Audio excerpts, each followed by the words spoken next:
Teachers की duty corona को रोकने के लिए इंदिरा गांधी एयरपोर्ट पर लगाई गई है। उसी ड्यूटी के दौरान हमारी भी ड्यूटी लगाई गई है। तो उस ड्यूटी के संदर्भ में आपको कुछ बातें मैं शेयर कर रहा हूं। ध्यान देना है कि राष्ट्र के लिए कितनी भी बड़ी आपदा क्यों ना आ जाए, वहां उस आपदा से निपटने के लिए जो सबसे महत्वपूर्ण रोल निभाया गया है वो गवर्नमेंट एम्प्लॉय के द्वारा निभाया गया है। और विशेष रूप से टीचर्स, अध्यापक तो ऐसे हो गए हैं कि दुनिया का कोई भी काम हो उसमें टीचर्स को लगा दिया जाता है। और इस आपदा में कोविड के दौरान हमारे विद्वान साथियों ने, हमारे साथियों ने राष्ट्र को इस आपदा से मुक्ति दिलाने के लिए अपने प्राणों तक की बाजी लगा दिया है। हमारे स्कूल में ही पीजीटी जोग्राफी अरविंद जी का कोविड से ही निधन हो गया। ऐसे बहुत से स्कूलों में और पूरे भारत में टीचर्स समाज से बलिदान हुआ, परंतु देश को कोविड-19 आपदा से बाहर निकालने में टीचर समाज ने बहुमूल्य योगदान दिया। इसी थर्ड वेव की जैसे संभावना थी कि तीसरी लहर आने वाली है, टीचर्स एक बार फिर याद किए गए और सभी टीचरों ने इसमें बढ़ चढ़कर हिस्सा लिया। और हम इसी दौरान हमें तीसरी वेव को रोकने के लिए इंदिरा गांधी एयरपोर्ट पर ड्यूटी लगी, जिसमें उन देशों पर से आने वाली फ्लाइट्स के कोरोना टेस्ट अनिवार्य किए गए थे जहां तीसरी लहर की कोरोना के केसेज बढ़ रहे हैं। और इस दौरान जो है क्या कहते हैं, हमने वहां जो अनुभव किया उसी के दौरान हम आपको इंदिरा गांधी एयरपोर्ट में एक प्लेन टेक ऑफ कर रहा है, एक प्लेन लैंड कर रहा है, उसके संदर्भ में हम आपको कुछ बताना चाहते हैं। ये प्लेन जो है टेक ऑफ के लिए रनवे की ओर जा रहा है। इसमें आप देख रहे हैं कि एक छोटी गाड़ी है जिसको ले जा रही है। इस छोटी गाड़ी का इस्तेमाल इसलिए किया जाता है कि ईंधन की बचत हो, वहां रनवे तक जाते हुए प्लेन का ईंधन बचा रहे। और इसमें सबसे बड़ी बात, दोनों तरफ दो घड़े जैसे खुले घड़े देख रहे हैं, वास्तव में ये प्लेन के इंजन है। और ये पंखुड़ियां आपको दिख रही हैं, 3 पंखुड़ियां। तो ये पंखुड़ियां प्लेन को टेक ऑफ और लैंड करने में मदद करती है। पीछे की जो पंखुड़ी है, ये पंखुड़ी प्लेन को मोड़ने में हेल्प करती है। और अगल बगल की जो 2 पंखुड़ियां हैं, ये प्लेन को टेक ऑफ और लैंड करने में मदद करती है। आप देख रहे हैं कि इस प्लेन को एक छोटी गाड़ी मोड़ करके रनवे की ओर ले जा रही है। रनवे की ओर ले जा रही है एक छोटी गाड़ी। और ये इसलिए हो रहा है ताकि प्लेन का फ्यूल, प्लेन का ईंधन बचा रहे, संरक्षित रहे, सुरक्षित।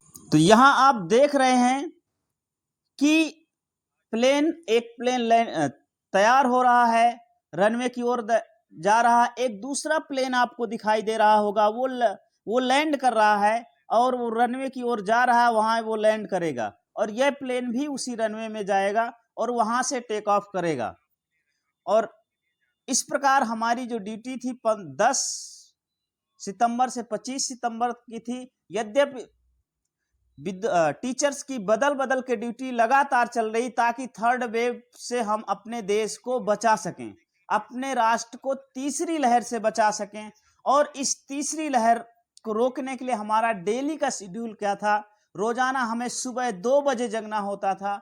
इसके बाद 1 घंटे हम अपनी दैनिक क्रिया से निवृत्त होकर के हमें एक घंटे एसडीएम ऑफिस तक पहुंचना। 4 बजे एसडीएम ऑफिस पहुंचते थे और 4 बजे से हम इंदिरा गांधी एयरपोर्ट के लिए निकलते थे और 6 बजे से हमारी ड्यूटी शुरू हो जाती थी।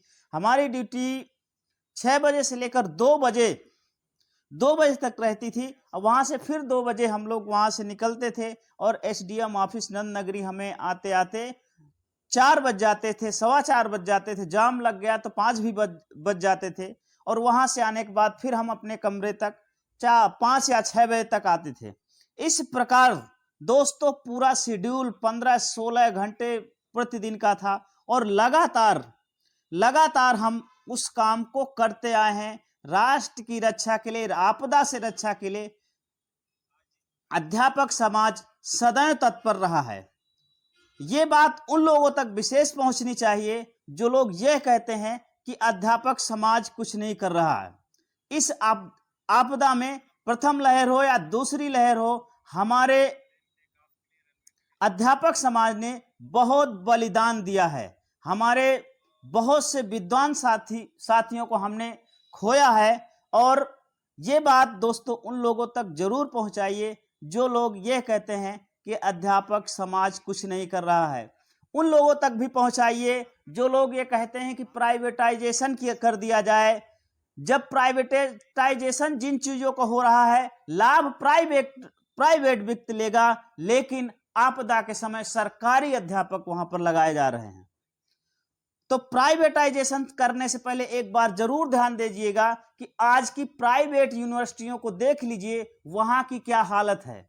यदि शिक्षा को प्राइवेटाइजेशन करना चाहते हैं, निजीकरण शिक्षा का करना चाहते हैं, तो आज के वर्तमान में जो निजी विश्वविद्यालय है उनके शिक्षा का गुणवत्ता देख लीजिए, और सरकारी जो संस्थान है, चाहे BHU हो, चाहे दिल्ली विश्वविद्यालय हो, इलाहाबाद विश्वविद्यालय हो, इनकी शिक्षा का गुणवत्ता का स्तर देख लीजिए। इनकी चाहे जवाहरलाल नेहरू विश्वविद्यालय, इनकी शिक्षा का गुणवत्ता, ये सब सरकारी हैं और सबका रिजल्ट बेहतर आता है।